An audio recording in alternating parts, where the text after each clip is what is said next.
ఇప్పుడు రోహిణి నక్షత్రం గురించి చూద్దాం. రోహిణి నక్షత్రంలో ఏమేం కార్యాలు చేయొచ్చు అంటే, నామకరణం చేయొచ్చంట. అంటే ఎవరికైనా పేర్లు పెట్టేసి చేయొచ్చు.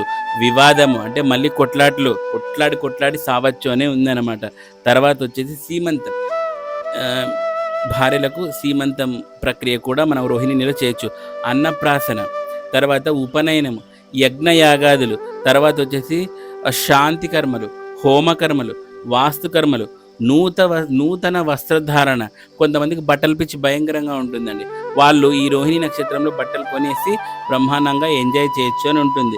నెక్స్ట్ వచ్చేసి ఆభరణ ధారణ. అంటే గోల్డ్ ఆర్నమెంట్స్ అనేటివి మంచిగా వేసుకోవచ్చనమాట.